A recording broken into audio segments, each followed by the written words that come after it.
All right, welcome everybody. Happy Monday. And if you're not in Arizona, you got one less hour of sleep this weekend. I think that's one of the only states. There could be more, but I was talking to Brian Blakely, Phyllis, and he's like, "Yeah, we don't do anything with our clocks." So, but if you did push your clocks one way or the other, welcome again here on the Cyber Call. Before we get into today's session, as people come on in. Always like to do a little banter. By the way, hopefully Kelvin will join us. He's stuck in some traffic, so if not, we'll do some improvisation. Always like to talk about a few interesting headlines to get perspective, and also for you all to chime in who are joining us. First thing I want to talk about is the I guess, for lack of a better word, Phyllis, ruling, decision, but the Pentagon and the Department of Defense basically kicking out Anthropic from doing business with the government and instead chose OpenAI. My paraphrase version of what's going on, or understanding of what's going on, is Anthropic's CEO kind of put guardrails in lines in the sand that says, "Hey, look, we want humans to be involved when it comes to how you're going to do surveillance on people and how weapons can take lives." And the basically put an ultimatum of that: if you're going to use our stuff, that's how it's going to go. And that didn't sit too well with the DoD, Phyllis. And the first time ever, as I kind of highlighted there, and the government has basically postulated that this is a supply chain risk to the U.S. Department of Defense. Anyway, love your thoughts on this, Phyllis, with perspective, being in the government for many, many years. Yeah, sure. So, first off, it is interesting. This is the first time a US company has been said to be a supply chain risk. And typically that happens after, whatever government agencies have decided that, hey, dealing with this organization has ties to perhaps a government that is targeting US companies and trying to disrupt either critical infrastructure or companies for whatever political gain or something like that. So it's interesting in this case, that claim has not been made. So more to see. And I believe I saw a headline that said Anthropic is suing the DoD. I think what's also interesting is this morning I had two calls with two different people, and we talked about the use of AI. And I appreciate the idea of these guardrails. I talked with Phil Langlois from VDBIR, and he was saying, he was using AI for, tons and tons of data, let's say like millions of rows of data, and how, a few rows, maybe you'd say like, oh, 90% is good and 10%, perhaps the AI kind of made a mistake, but it causes huge hallucinations, right? So like a 10% seems like low error, but then on the back end, what's the impact? There's a lot of it could be huge impact. For example, if you're autonomously going to target someone, perhaps, Interesting. and cause, actual life or death matters. So, and I talked with another person this morning who talked about, when it comes to AI, the data has to be super accurate. For example, the threat intel, he deals with a lot of startups. And I was talking about asset management, of course, like near and dear to my heart. And he's like, these AI agents, when they are trying to say this is an incident or this is a threat, whatever, that asset management needs to be super accurate. Like if you have a human, they kind of look at it and say, oh, we know that's not there. We know, you know what I mean? But like when you're using that AI agent, they're going to make these assumptions that everything is correct. And so out on the back end, the result could cause, there's like a bigger gap on the back end. So it's just interesting that like I had those conversations this morning. You bring up this article, and there does need to be governance. There does need to be some controls in place as we use AI more and more.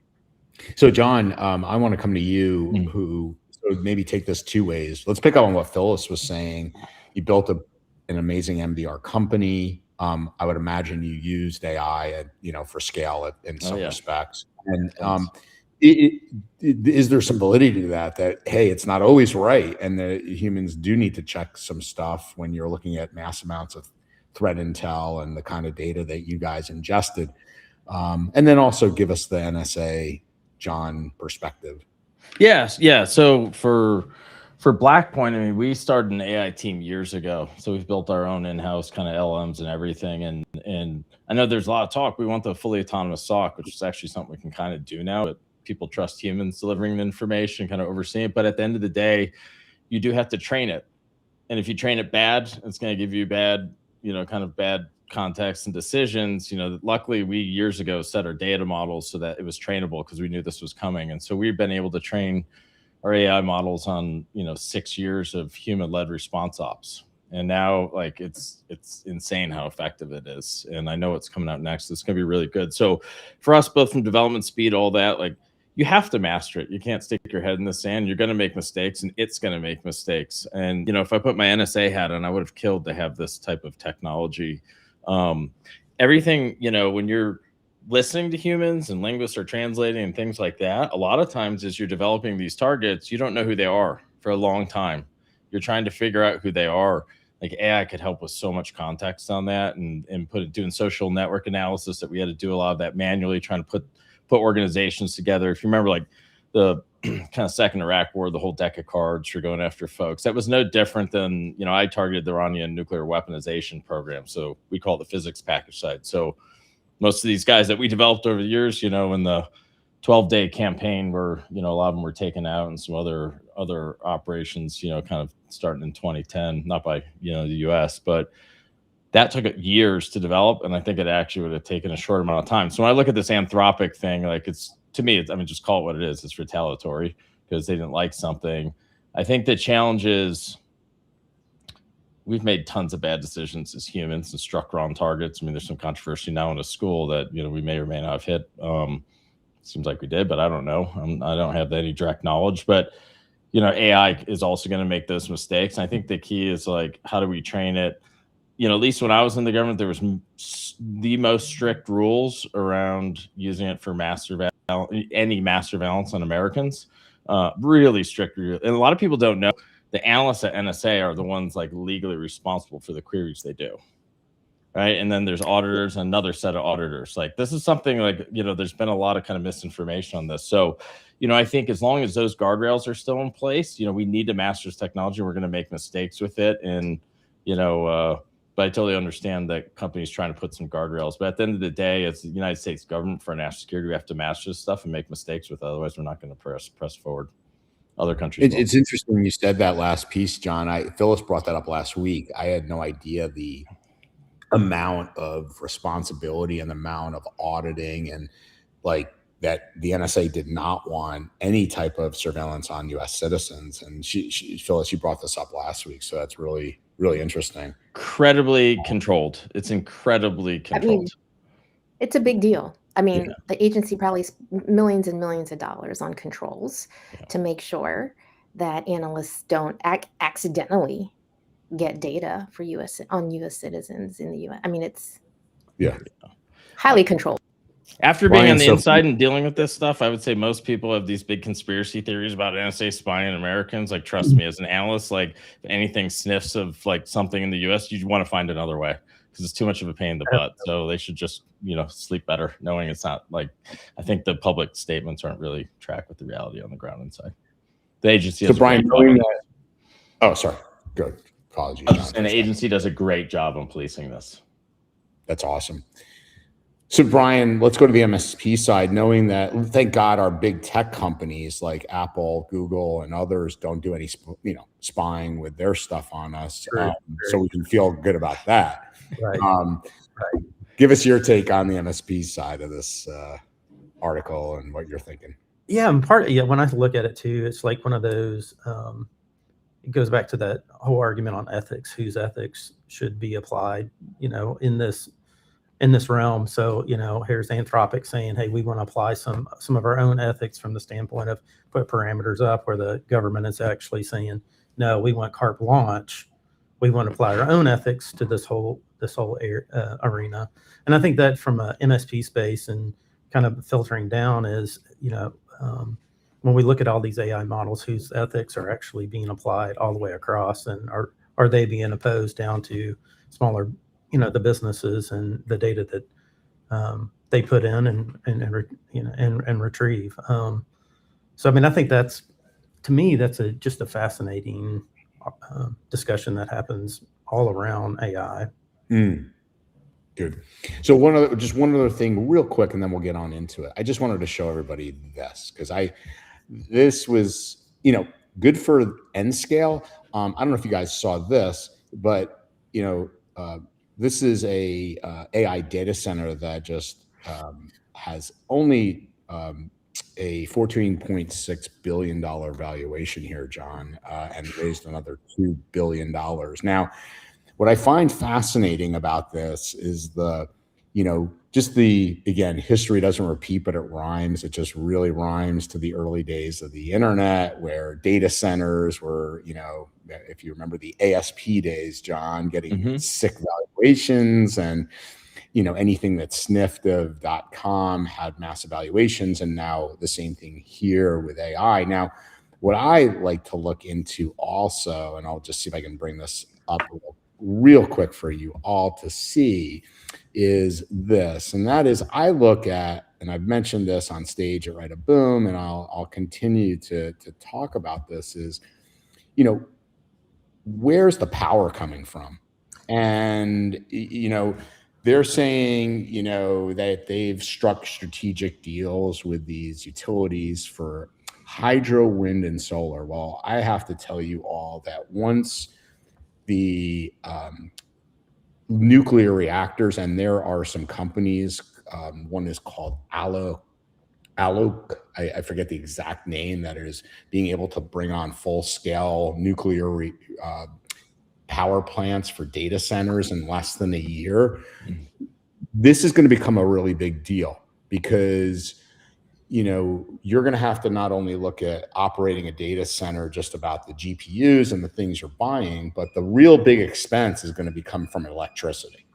And that's one of the things, when I look at this, valuation of this company, and, if this is going to be one of these things, right, Brian, where if somebody builds a better mousetrap, your valuation goes down really, really rapidly.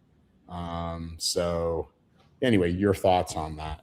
Yeah, I mean, that's just a fascinating topic on creating power and all these kind of, I think it from even the grid standpoint of these companies, they're starting to build mini reactors. We're in Knoxville, Tennessee, so we're just right outside of our,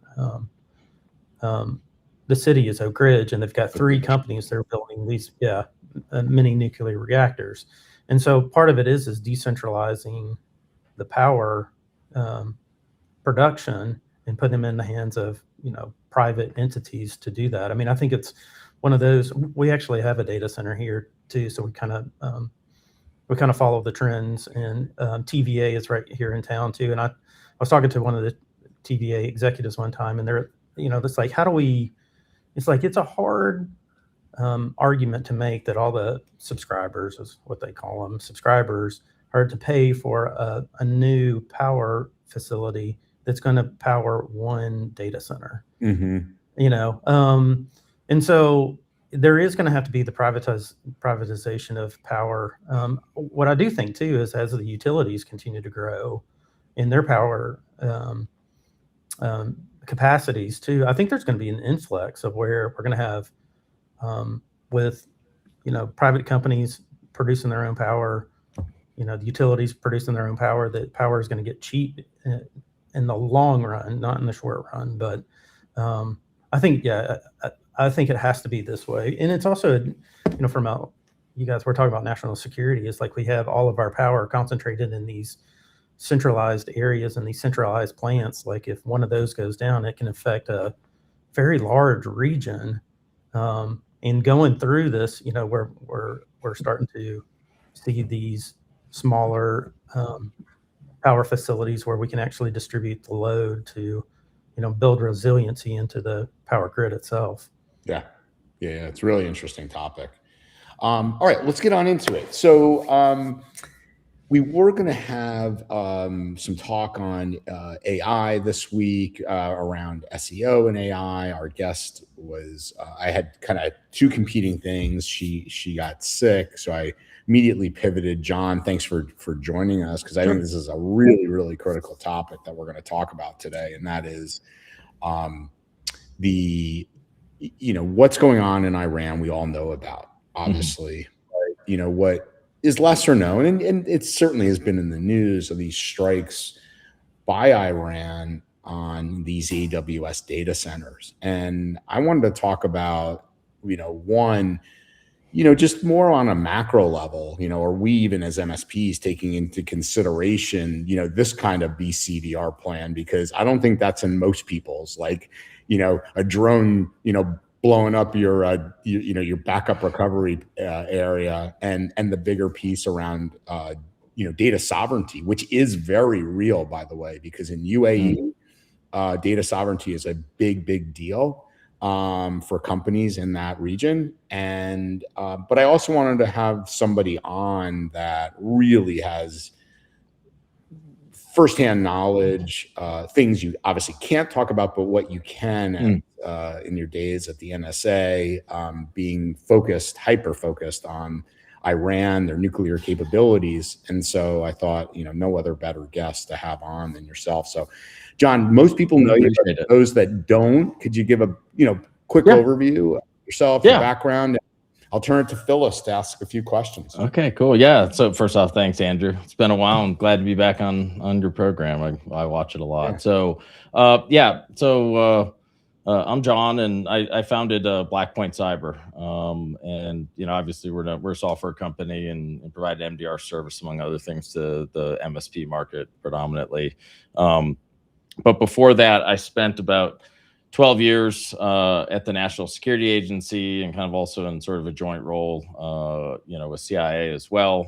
And I came out of, I know it's not called that anymore, but I came out of a unit called Tailored Access Operations. I also came out of counterproliferation. And so I spent almost my entire career targeting the Iranians, and about 7.5, almost 8 years the weaponization program of Iran. So there's two halves. There's the enrichment side, the fuel cycle side, and then there's what we'd call a physics package side, which is all the R&D and design and testing and everything that has to go into actually making the thing go boom if you have the fissile material. So that was kind of my background, and so know that well.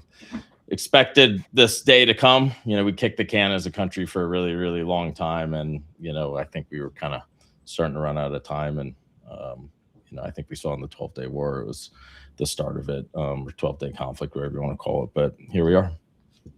Awesome, John. Well, again, thanks for joining us. Phyllis, let me turn it to you. Yeah, sure. So, yeah, John got to work at the really fun parts of NSA, and what you think of when you think of the NSA. And it's not easy to get into those offices either. It's not like, you just join in, there you go. So, just wanted to give John a shout out for his technical expertise, because those people are no joke.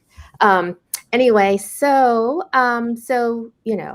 obviously not a lot of folks know what it's like to be in those back rooms, looking at the intel, discussing a country's, nuclear program, whether or not they're a threat. And then, like you said, let's fast forward to today and what's happening. And so when you were at the agency, what's the moment that you realized that the stakes of this particular adversary were different from anyone else?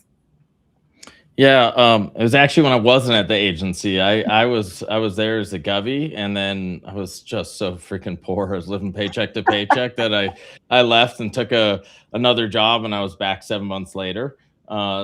the time was when I got a call from a really, really high up senior executive that asked me to come back to work this particular target set. And I knew a lot of resources going into it. And obviously CT, counterterrorism, was really high at the time. This was like right under it priority wise.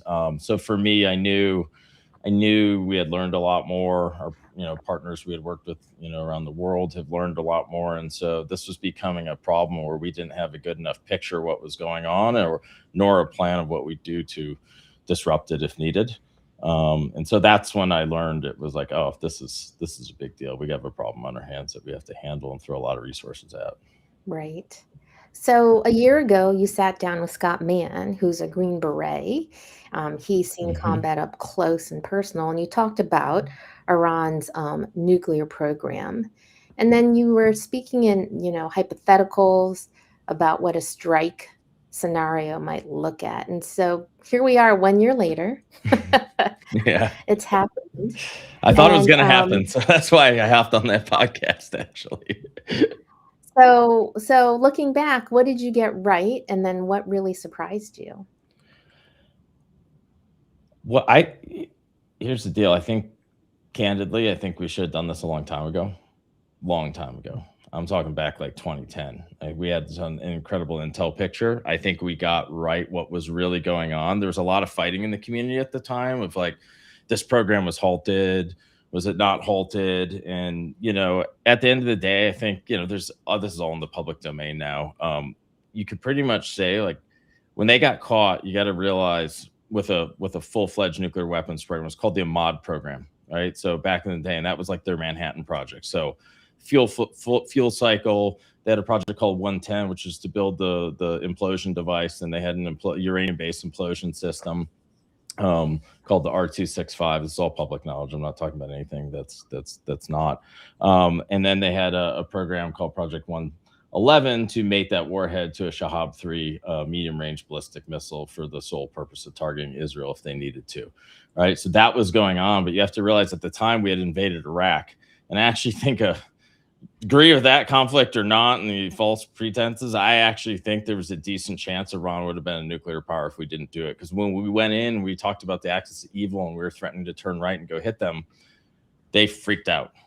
And they the word was halted the program. I think the real, so they pushed a lot of stuff underground. They pushed stuff out to universities. They kept the entire infrastructure under a guy named Mohsen Fakhrizadeh, who was assassinated, I think, back in 2020. He was like their Oppenheimer, for the program, kind of the lead project manager for this entire effort. And he's a general in the IRGC. So I think what was really kind of going on, big picture, is like they got spooked. If you look at this regime, it's all about regime survival. That dictates all their decisions. And so what was really going on is they pushed it underground. They were trying to work on the components of the weapon they hadn't finished. And they absolutely had a design. They absolutely had foreign help as well in getting a design. And I won't say if it was viable or not, but they were working really hard on it and had made an incredible amount of progress. So the fissile material, as you've seen in the past, year and change, became a huge hot button topic. And we did a deal with them, which I thought was the dumbest deal in the world with Japan. And all we did was allow them to increase their ballistic missile capacity. They didn't used to be very accurate. Now they're accurate.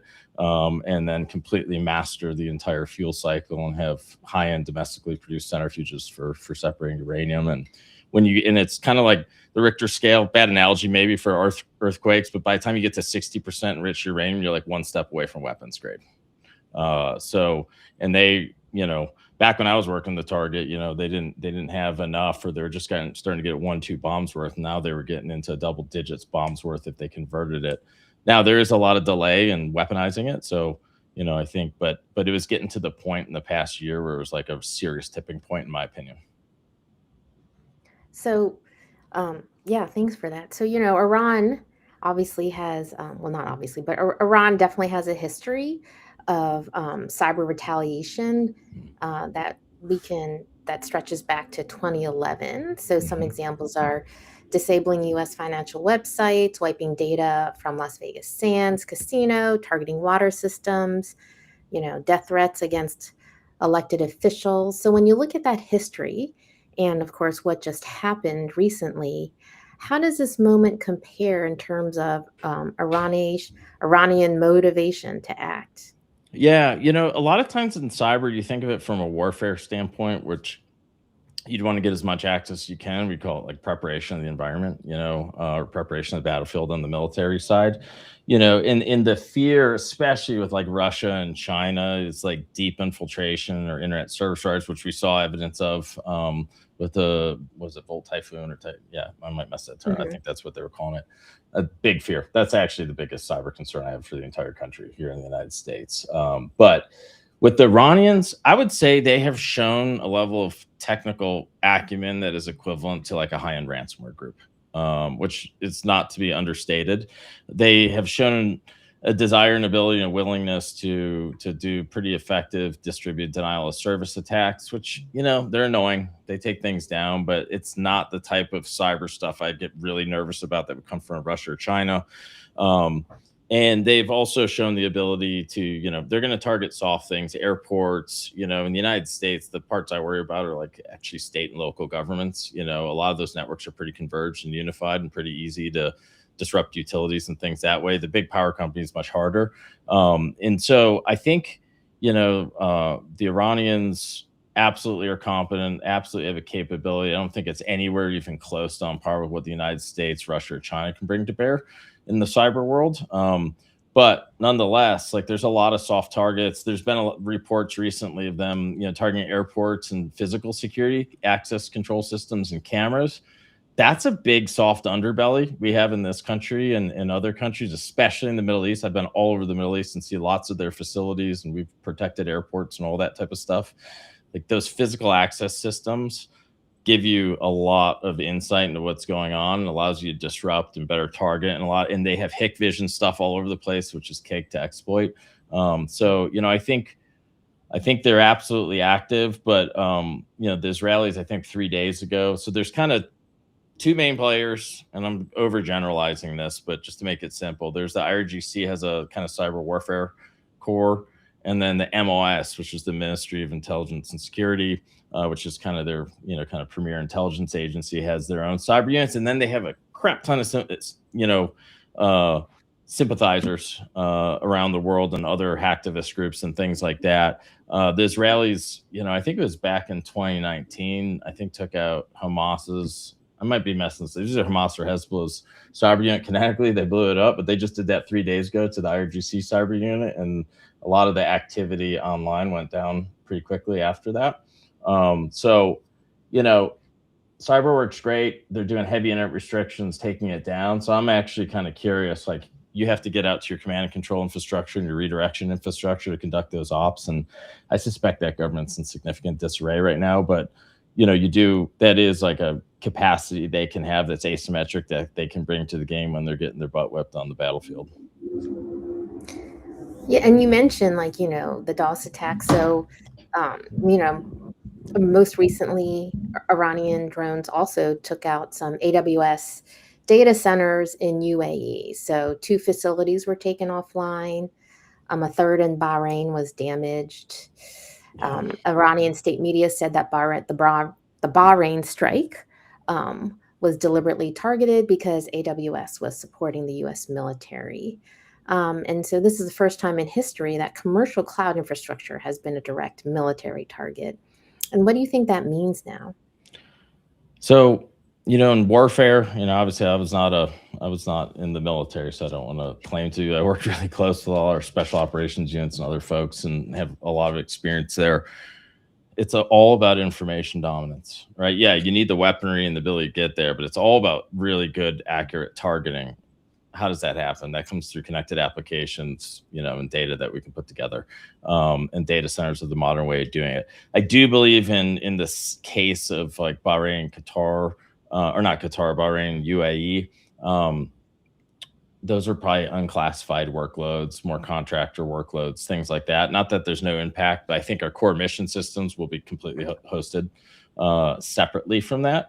So in theory, it's less, but I think you saw Radome was hit, going after our ability to see and sense and target It's been done in every war there's ever been. It's just today it's done with data centers and satellites and radar systems and you name it. And so not surprised at all. And I think the Middle East is going to have to grapple with, I mean, we dealt with tons of the data sovereignty stuff over in the Middle East. And I'll say they apply it very loosely in real practice.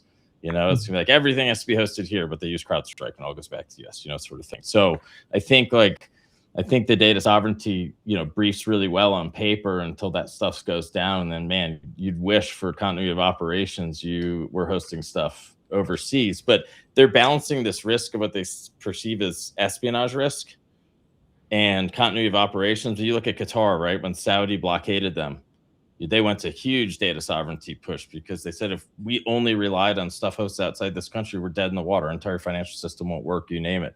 So I think what's going to kind of come out of this is a much more healthy balance of data sovereignty and, you know, kind of backup and disaster recovery in other locales around the world. I mean, lucky the US is, I think, pretty insulated. But to Brian, your power comment, I totally agree with these miniaturized nuclear reactors and power plants. Like I saw C-17 was shipping one the other day over the Middle East for the US military. Like, this is technology we have to invest in and master and export to the rest of the world. Because if you look at Ukraine, you know, their power grid is so susceptible to these attacks because you have too many eggs in one basket.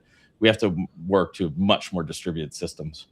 I think that's the only reason the Iranians are actually successfully launching Shaheeds right now. I mean, their ballistic missiles have dropped because they had a very layered, decentralized command and control system in the IRGC. So a lot of stuff is kind of operating independent because, you know, their leadership has been getting taken out nonstop. A lot of analogies here on supply chain risk and that type of stuff. Yeah. Over to you, Andrew, as you play Kelvin. A lot of analogies, a lot of acronyms, but John, to just kind of pick up on this AWS incident, you know, AWS is, you know, saying, hey, just, you know, migrate data, in essence, you know, deal with, you know, your data sovereignty issues, your compliance issues later.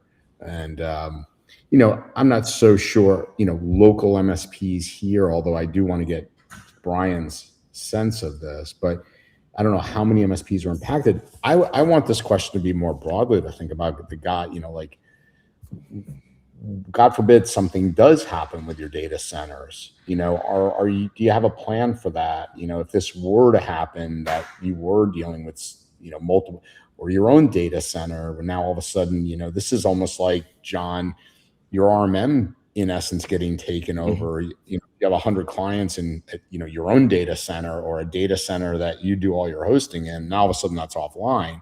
You know, it's one thing to bring one company back online. It's another thing to bring 50, 100, 200. So how many you know, from your perspective, are MSPs prepared for this? And then love Brian's comments after, since he does have a data center. So starting with you, John. This is a tough one to answer, to be honest, because when I came into this market, almost everything was hosted on-prem. If you look at the majority of MSPs at ransomware, they hosted most things on-prem. You know, it felt like they can control it, but, you know, hackers don't care about your compliance status. They care if you forgot to patch something or not, or you can steal creds and become domain admin and move around the network. So big push to the cloud. I would say for US-based MSPs and even a lot of European ones, the reality is, like, no one's prepared for something like this. You totally can. I mean, I think we can say we are until you actually try and execute moving infrastructure. That being said, I still do think a cloud-first approach is still going to have better resiliency. At the same time, I would always say I don't think the risk is that high right now in the US. And the Middle East doesn't have MSPs the way we think about it. They have a lot of distributors and local IT folks that help companies. So it's a very different model over there. But, you know, never waste a good crisis, I think, is always a good opportunity to not only look at your cyber. I mean, we think cyber all the time, and we don't really think about looking at our org. Who knows so much that they're you know, irreplaceable. Like, if you see that, you know, give them a high five and pay them more money, but really figure out how to add a few more people or something to offload that. So I think, you know, both in business and cyber, I still think it's best to go cloud first. And, you know, we all say the really easy things like practice, you know, continuity of operations, disaster recovery, like it almost no one ever practices. I mean, they'll do a tabletop exercise and it's so like pie in the sky BS, but it's probably not bad to maybe run through a scenario and really try and think about like, okay, how do I keep my business running? What I need, I clearly need my accounting system, clearly need command and control on the endpoints I manage.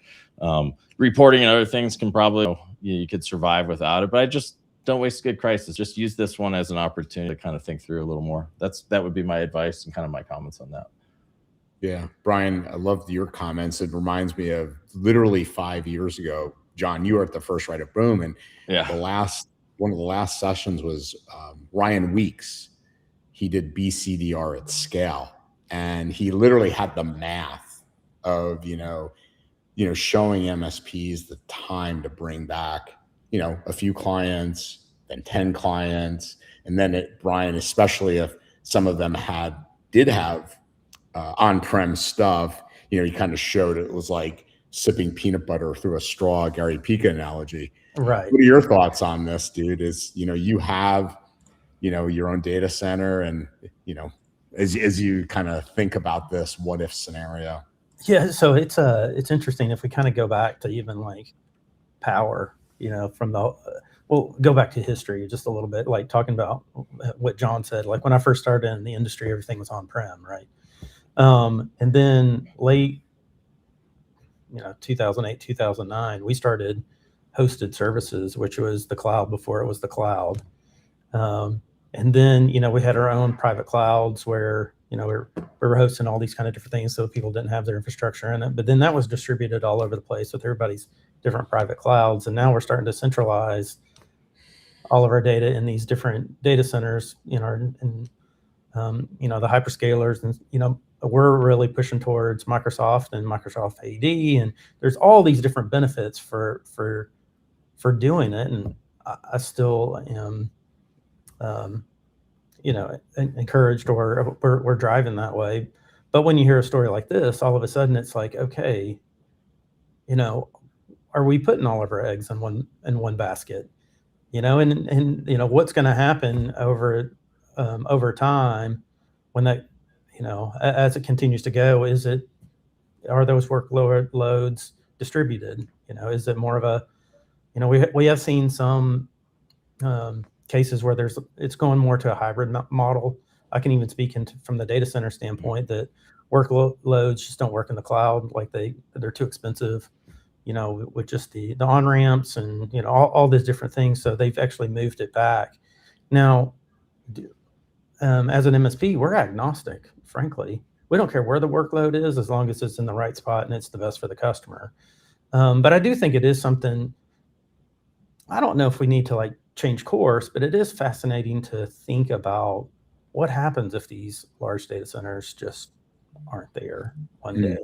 What does happen? And doing the tabletop exercises, but could we ever be prepared for it? I don't know. It's a new twist to an overall problem. But what I do think is correlating it back to the power is, data is going centralized, and then what we're talking about power is distributing it. So, I think the next evolution is how do we distribute workloads in the data space throughout multiple data centers across, all over the United States. So, it's, I think it's funny. One's going this way and the other one's going the other way. And, Yeah. Well, I think we saw with Okta, remember? Yeah. Like how many applications went down? You couldn't log in because one of the West data centers for AWS went down. Clearly, they weren't distributed like they said they were. So we forget about a lot of these. Like auth is a huge one. That is And I think certain the MSP space and all data all companies need to start really pushing on these cloud providers on what is the solution to offloading our data someplace else in the event that one of these goes down. It happened in the fourth quarter with an AWS outage. There were, I don't know how many I forget what the issue was, John and Brian, but there was I don't know how many SaaS applications you couldn't get to. So you do start to, pull back and go, wait a minute, what about all this redundancy? I thought, you just fell over from east to west or, something like that. But when the reality happens and you still can't log in, it makes you rethink your your continuity plans. Well, Yeah, Andrew, and so, I think a lot of that's actually like the application company. I agree with that. It's their platform team. Really, AWS. It's like they didn't actually build their platform right to fail over.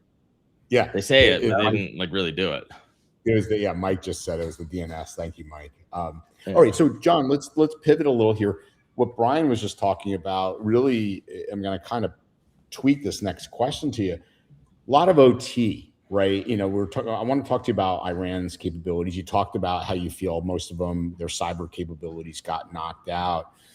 But, you know, we've seen over the years, they're very good at decentralization, both in kinetic as well as cyber. They have cells and, you know, things of that nature. Yeah. You mentioned municipalities being, you know, great targets. Phyllis, you're very well of the SLTTs being targets. I think on the positive, John, I think there's huge opportunities for MSPs to look at OT as part of as the grid, you know, and energy, like we're talking about, you know, these nuclear companies come online and trying to, you know, build out. But what is the, you know, potential capability here of Iran just, you know, potentially and, you know, making a lot of havoc here with local municipalities and our OT, because our SCADA systems certainly aren't, you know, next gen No. in this country for sure. Yeah, so OT is weird. This is a topic I know a decent amount about. Like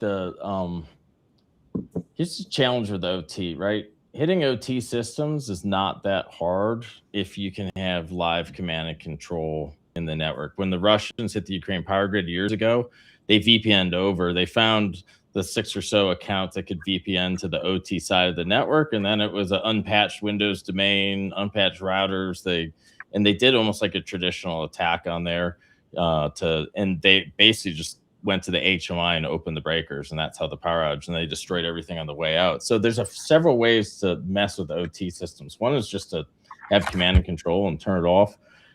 The other is actually, and we have many OT systems all over this country in every smart building. It handles water filtration. It has power. Every parking garage. We did a lot of protecting and still do of smart properties at Blackpoint.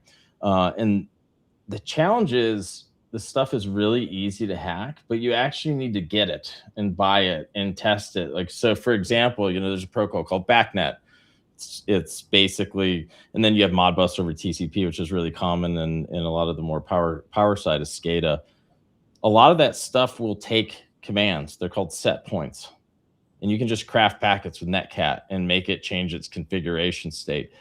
But to do OT at scale, there's so many different devices. And the real serious ones that you think about, like messing up, you know, dams and all that, have a lot of physical backups that have nothing to do with the OT part. So it is actually pretty difficult to do damage to really large scale OT systems, and it requires an immense amount of command control. The Iranians tried this on the Saudis, and one of their kind of, I don't know if it was a gas refinery, but they were actually going to try and create like a physical outcome, but they had the wrong version of the software.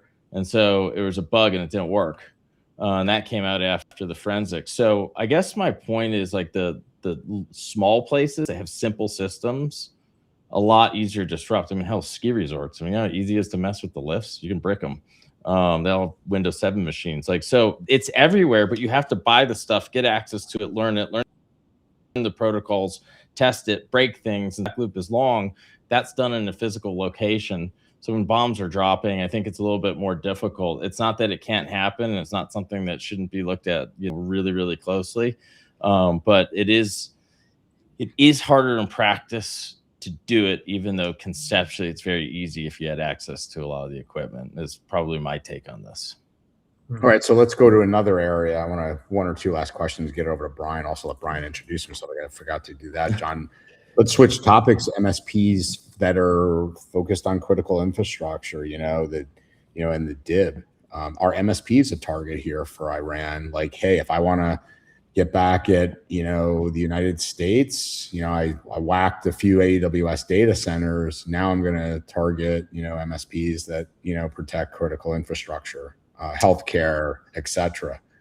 Could that be an area for some of these decentralized, or sympathizing organizations? Yes, is the answer. I think they're going to go for things like airports, hospitals, banks, financial institutions, so I think healthcare is the number one vertical for all MSPs. It's about 19-20% of the market is MSPs serve healthcare en masse. I think you could see some of that. The thing is, like, what is their scale and breadth? And if I were to focus on things, I'd probably be going after, communication nodes or transit nodes that would cause a lot of disruption in the United States, specifically airports. A lot of people don't realize how much OT is in an airport. I mean, all the bagging stuff that you do, or they scan it all, all that stuff is all OT, all of it. So, and there's two, and the part that's a little concerning to me is the reports I'm reading about them going after security cameras, because generally, and this is kind of bad design, but most large organizations will put their badge swipes, so physical security and access control cameras, and all their OT stuff on the same network segments. And then and then a lot of times, for the ease of, like, when you let someone go or you add someone, they want to add it to Active. They want to be able to remove someone Active Directory, remove access everywhere. That's a horrible idea for those listening. If you have these types of customers, you should always bifurcate those. Just deal with a little extra work. You never want those physical security access controls tied to Active Directory, because when you get a ransomware attack or something, all of that stuff goes down at the same time. And that's what happened to Sony. That's what happened to the ports, when that big attack happened. So I think they're valid targets for sure. My question is, we have stopped the Iranians multiple times. Malware, it's mostly PowerShell based. When I see countries going after, in our customer base over the years, and it's not very often, MSPs, they're going for down the supply chain for some that makes a part for something critical they want. We actually stopped one, and I can't say the part exactly, but it was a part on, and the Chinese came in, exploited FortiGate, right? So we got to get away from traditional firewall VPN appliances, go to zero trust remote access, but they hit that thing and they immediately enumerated the domain. We watched this, we stopped them before they got it. They found a PC named WaterJet, which is a CNC machine. So if you want to do industrial espionage 101 and you want a physical part, you go to the company down the supply chain that makes it, and you steal their AutoCAD files. And then all you got to do is, now you have it tested, engineered. The Chinese are professionals at this. They do this all the time. So Iran, I don't know, but it doesn't matter. It's going to happen from the other countries. So you need to protect the same. Cool. John, I'm going to push it over to Brian here. Brian, quick intro, and thank God, all SMBs segment their networks, as John indicated, so we don't have to worry about that. Sure. And they're all going to a ZTNA model, so we don't have to worry about that either, John. So with that, Brian, let me let you do a quick intro and take over the last questions here to John. Yeah. So Brian Strong, I'm the CEO of a company called 10 Hats. We're MSP here in Knoxville, Tennessee. I've been a part of 2 MSPs that have grown significantly. And, I took this company over about 5 years ago, and we've grown about 700% in the last 5 years. So it's part of it is putting in methodology of running a large MSP and a large infrastructure, and bringing it to, the SMB space. So, yeah, that's kind of me. And it was funny, like when you were mentioning that, especially John, with what you're talking about with VPNs, I was like, one of my questions was, multi-threat intelligence sources, are flagging VPN appliances, firewall devices and exposed management interfaces as primary non-identified entry points, Iranian-like operations right now. So Sophos in 2026 showed firewall logs retentions defaulting to 24 hours in many deployments, which means the forensics evidence of pre-positioning is already gone by the time you start looking for it. So how should MSPs be thinking about their clients' perimeter posture, especially after this week? Yeah, I think I've been on the record for 4 years saying we got to get rid of our traditional remote access. Let's just be honest, like all these appliances, Cisco, all these networking They're written a long time ago, and they're gonna have issues. And the problem is when you authenticate to a firewall for remote access, where do you tie that authentication to? Active Directory almost always. Right. Who VPNs to all the sites all the time? The domain admins, Right. right? So when you pop these firewalls, like you're walking in as domain admin. And so, I think with log retention, I think it's personal opinion, and it's not throwing shade on any of these companies, but the thought of collecting to then sift through them like the traditional SIEM model, then to catch a hacker's too slow. I mean, that really at the end of the day is for IR teams to do, but you've already lost at that point. You're just trying to limit damage. To me, this is one reason we focus so heavily on live lateral movement. Like I want to see a privileged account anytime it's used live from one machine to another. And when we see, we stop firewall, based intrusions all the time because we can tell they're coming from the VPN segment. And we can tell there's no agent on the source because they're on a computer on the internet using those creds coming in through a tunnel. Whereas if you steal someone's creds or you exploit their browser or something, you're sitting on a computer that probably has our agent and you laterally spread to another one. And we know, source and dest. And so I think the key is, we got to get to a point where there's nothing listening, no services listening on the boundary of any network, because you're just one exploit away, whether it was Microsoft Exchange or any of these firewalls or you name it. There's been tons of these over the years. So we got to, as an industry, get away from that old school remote access. My whole thought is if you need to access something remotely, figure out how to make an image of it and host it in the cloud somewhere and get access to it that way. And if you do have to host on-prem, which a lot of dentist offices and things do, figure out the ZTNA model. I think it's a little bit safer. And then all that external vuln scanning, you don't care about it because there's nothing listening. You're only going to be scanning to see if someone messes up a config and reopens something.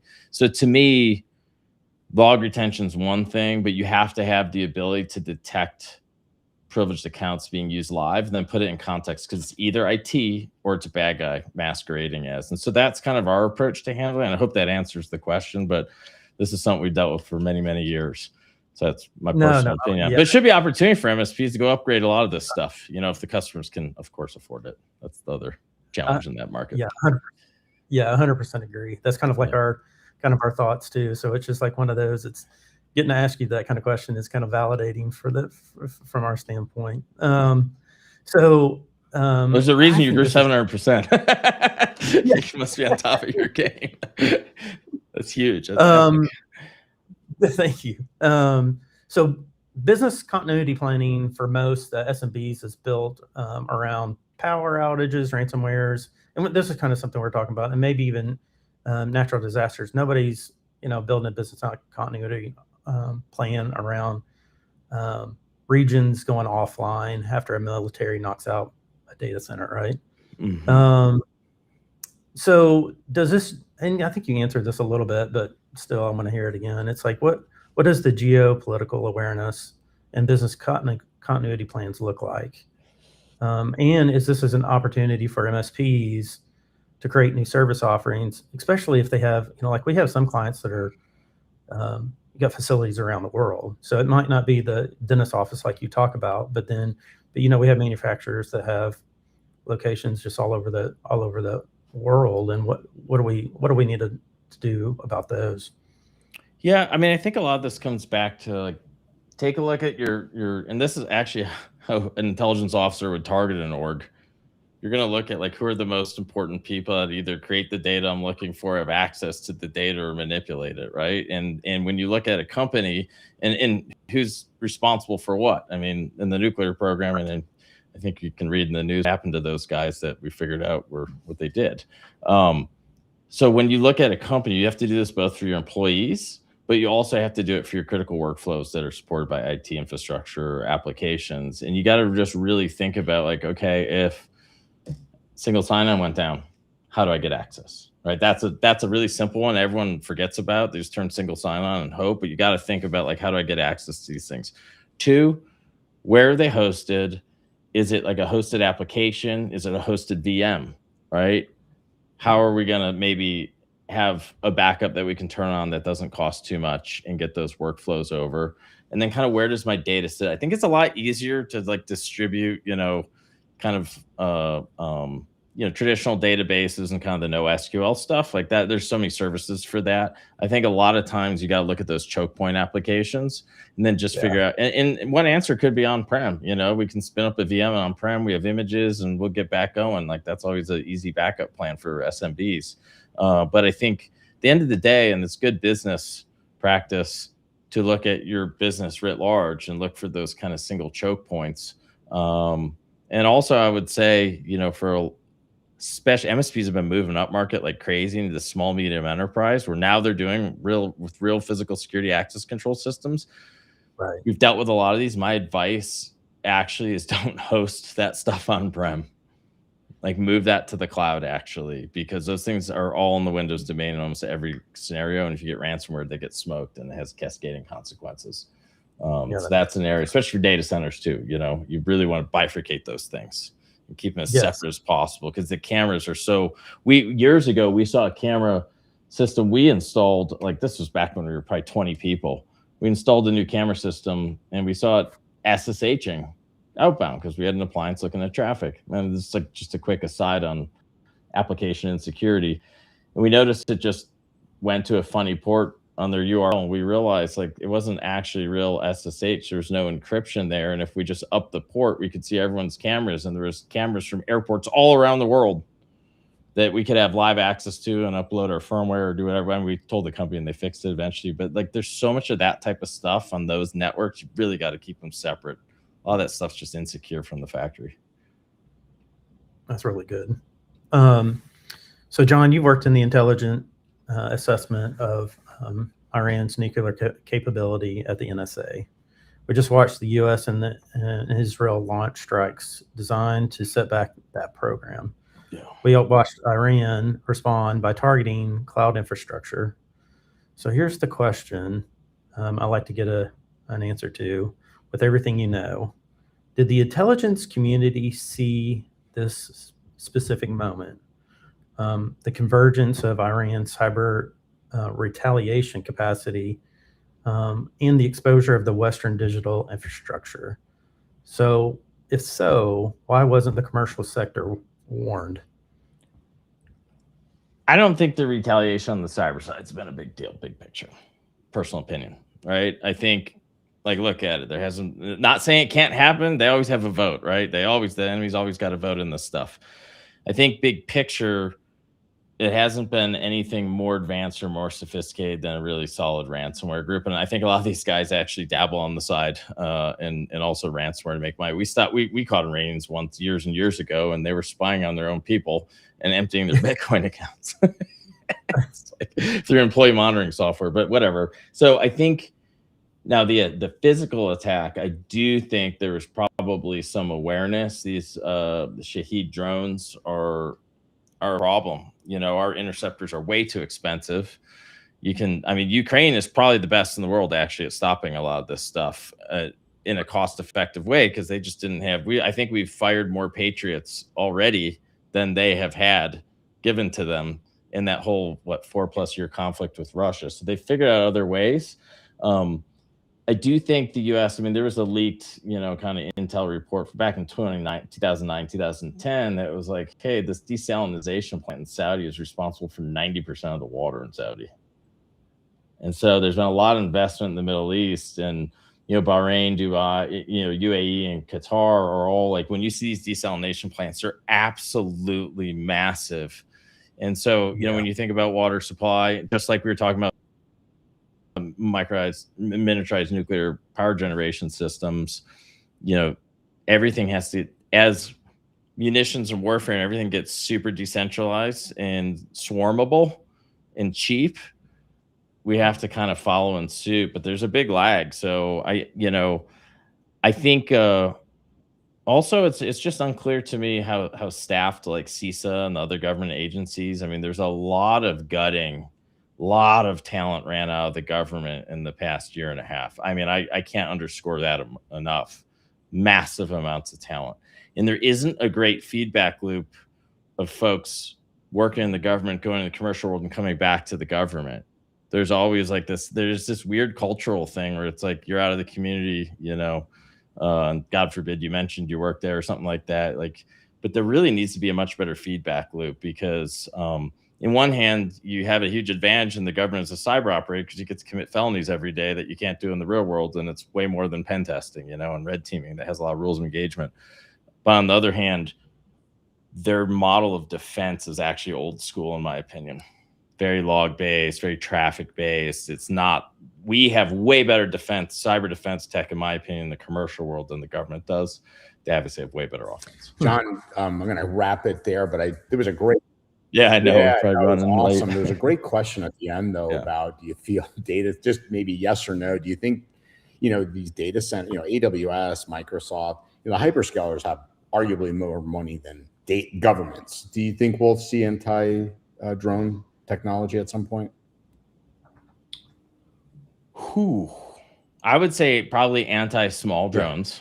I mean, that was something like, I know Scott Mann, he's more focused when I was on his podcast, a lot more focused on kind of domestic terror threat for kind of cheap Ukraine, Russian style, like DJI drones weaponized and the ability to swarm those and not too much time commercially. I think that is absolutely like a concern from a terrorist attack type target. I think you'd probably see that type of anti-drone technology where you can, kind of break up their ability to have command control or give them bad flight data so they go into safe mode and land. For sure, could see that.